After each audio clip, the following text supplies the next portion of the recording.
আসসালামু আলাইকুম, welcome to Mayaz লাভার্সে আপনাদের অনেক অনেক শুভেচ্ছা ও স্বাগতম। তো বুঝতেই পারছেন আমি চলে এসেছি আমার বাবার বাসায়। আর বাবার বাসায় আজকে আসার আরেকটি কারণ আছে, সেটা হলো আজকে রাতেই আমরা যাচ্ছি ঢাকায়। আর আমরা বলতে এখানে আমি, আমার আম্মু আর মায়াজবাবুই যাচ্ছি।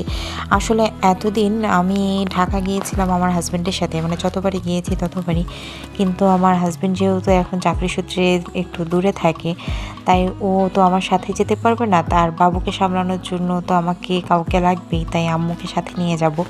তো যাওয়ার আগে আমার কিছু কাপড় চোপড় আছে যেগুলো ধোয়া হয়েছে কিন্তু ইস্ত্রি করা হয়নি, তাই আমি একটু জলদি করে সব কাপড় চোপড়গুলো একটু হালকা একটু ইস্ত্রি করে নিব। কারণ যেহেতু 18 দিনের জন্য ঢাকায় যাচ্ছি, অনেক কাপড় চোপড় লাগবে ওখানে নিয়ে যাওয়ার জন্য। আর ওখানে আমি আসলে যাচ্ছি আমার অফিসিয়াল ট্রেনিংয়ের জন্য। আমার অফিস থেকে এই ট্রেনিংটা ডাক দিয়েছে, তো সেই ট্রেনিংটা আমাকে অ্যাটেন্ড করতেই হবে। আর এই ট্রেনিং আমি অ্যাটেন্ড না করলে আমার চাকরিতে প্রমোশনটা হবে না। তো সেই সূত্রে ছোট বাচ্চাকে নিয়ে কষ্ট করে আমাকে এত দূর জার্নি করতেই হবে, সেই রংপুর থেকে ঢাকা যেতেই হবে। আসলে মাহেশবাবু তো এখনও অনেক ছোট, ওর বয়স এখন চলছে 15 মাস। আর ও যেহেতু ব্রেস্ট ফিডিংটাই বেশি করে, বাইরের খাবার আমি ওকে তেমন খাওয়াই না, তাই ওকে কষ্ট করে আমার সাথে এত দূরের জার্নি করতে হবে। আসলে আমার সাথে সাথে আমার ছেলেটাও অনেক কষ্ট করতেছে। একজন চাকরিজীবী মাদের ক্ষেত্রে তার সংসার সামলানো, তার কর্মস্থলে নিজেকে ঠিক রাখা, তার সন্তানকে ঠিকভাবে মানুষ করা, সব কিছুই আসলে অনেক কঠিন হলেও একজন মাই পারে তার সন্তানকে সঠিকভাবে সেভাবে যত্ন নিয়ে মানুষ করতে। আর সত্যি কথা বলতে আমি আমার ছেলেকে ছাড়া এক মুহূর্ত কিছু বুঝি না। যেখানেই যাই না কেন, যেখানেই থাকি না কেন, মনে হয় যে সব সময় আমার ছেলে আমার সাথে থাকবে। আমি ওকে দু চোখ ভরে দেখবো, দু চোখের সামনে দেখবো, ওতেই আমার শান্তি। তাই যাই হোক, যতই কষ্ট হোক না কেন, মায়াজকে আমি আমার সাথে করেই ঢাকায় নিয়ে যাব, কারণ ওখানে আমি একটু হলেও আমার মায়াজের টেক কেয়ার করতে পারবো।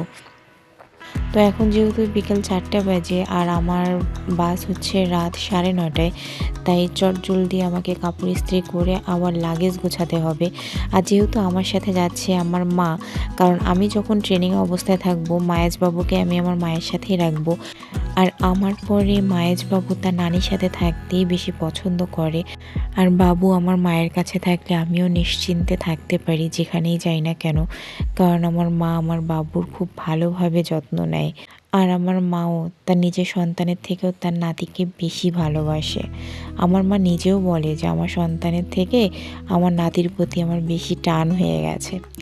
তো যাই হোক, যেহেতু লামিয়া ছোট, লামিয়াকে নিয়ে আমি ঢাকায় যেতে পারবো না, কারণ ও তো ছোটো বাচ্চা, নতুন জায়গায় নতুন পরিবেশে ও ঠিকভাবে মানায় নিতে পারবে না। আর মায়াজবাবুর খেয়াল রাখা তো দূরের কথা। তাই সব শেষে মাকেই রাজি করিয়েছি, যদিও মায়ের অনেক বাড়িতে কাজ রয়েছে। প্রথমের দিকে তো আম্মু যেতেই চায়নি, কারণ বাড়িতে অনেক কাজ রয়েছে, কারণ আম্মুকে পুরো সংসার সামলাতে হয়। তার পাশাপাশি আমার বাবা যেহেতু চাষাবাদ করে, সেসব জমি জমারও খোঁজ খবর আম্মুকে রাখতে হয়, তার দেখাশোনা করা সব কিছুই আম্মুই করে থাকে। তার উপর আমার ভাই আবার আসছে ঢাকা থেকে 15 দিনের জন্য, মানে আমি যাচ্ছি 15 দিনের জন্য ঢাকায়, আর আমার ভাই আসছে 15 দিনের জন্য বাড়িতে। ওরও একটু অফিসিয়াল কাজ রয়েছে রংপুরে 15 দিনের জন্য, সেক্ষেত্রে ও বাড়ি থেকেই যাতায়াত করবে।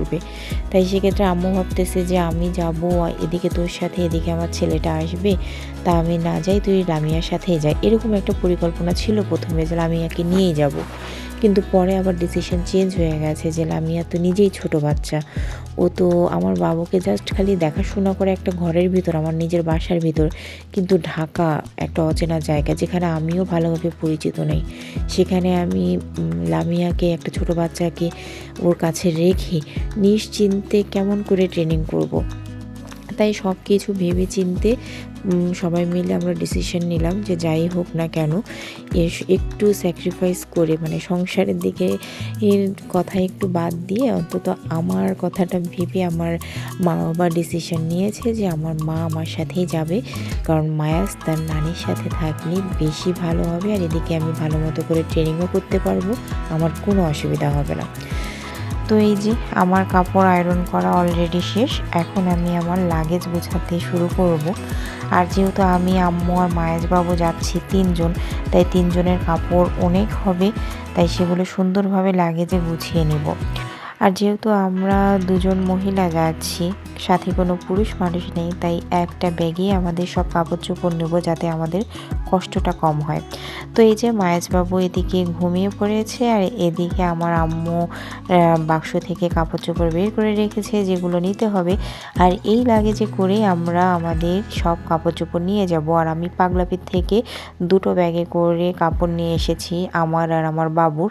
এই যে এই ব্যাগটাতে একদম ভর্তি কাপড় চোপড়, বেশিরভাগ কিন্তু বাবুরই কাপড় চোপড় বেশি। আর আরেকটা ব্যাগ আছে যেটা ওই পাশের রুমে, এই পাশের রুমে রেখে দিয়েছি।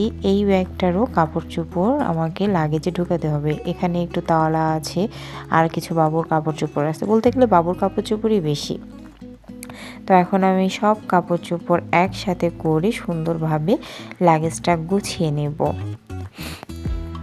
আর আমার সাথে যেহেতু আম্মু যাচ্ছে, তাই আম্মু তার জমানো কিছু টাকা বের করেছে, একদম নতুন নোট।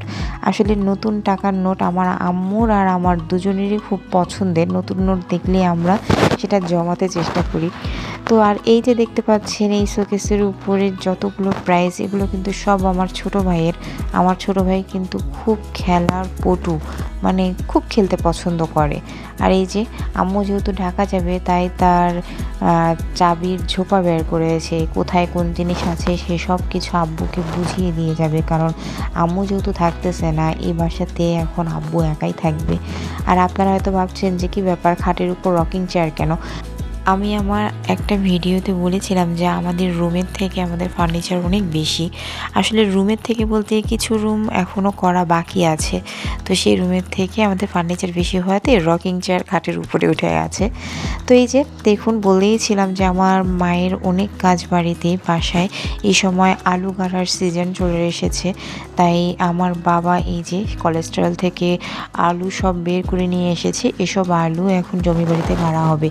আর বাসার কি অবস্থা সেটাই দেখুন, আলু রাখার জায়গা নেই দেখে পুরো ডাইনিংয়ে আলু রেখে দিয়েছে। আর এদিকে আমার বাবা গুড়ের জিলাপি কিনে এনেছিল, আর আমি যেহেতু গুড়ের জিলাপি খেতে খুব পছন্দ করি, তাই আমার আম্মু আমার জন্য একটু রেখে দিয়েছে যে আমার মেয়ে আসবে তারপর খাবে। তো আমি গুড়ের জিলাপি খেয়ে এখন ব্যাগ গোছাতে শুরু করব। এই যে আমার সব ব্যাগ থেকে সব কাপড় চোপড় এখন বের করে নিচ্ছি।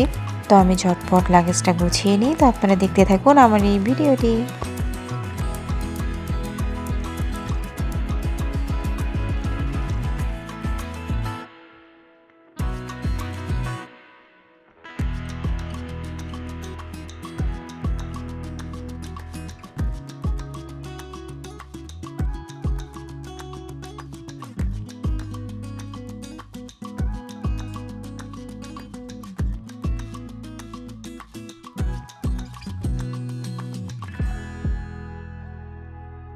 তো এই যে আমাদের ব্যাগ গোছা ফুল কমপ্লিট।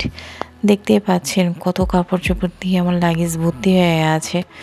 একদম সব হচ্ছে বাবুর কাপড়ই, আর আমাদের কাপড় টুকটাক। তো এদিকে আমরা ব্যাগ গোছাতে গোছাতে আমার বাবু অলরেডি ঘুম থেকে উঠে পড়েছে, আর উঠেই সে মেঝেতে বসে খেলা শুরু করে দিয়েছে। সে এখন ঘুম থেকে উঠেছে, ও এখন বাইরে যাওয়ার ধান্দা করতেছে যে বাইরে যাবে। তো মাঝকে নিয়ে আমি এখন একটু বাইরে বেরোতে যাচ্ছি, তাই ওকে ড্রেস চেঞ্জ করে দিলাম আর ও খুশিতে নাচতে নাচতে বাইরে চলে যাচ্ছে দেখুন।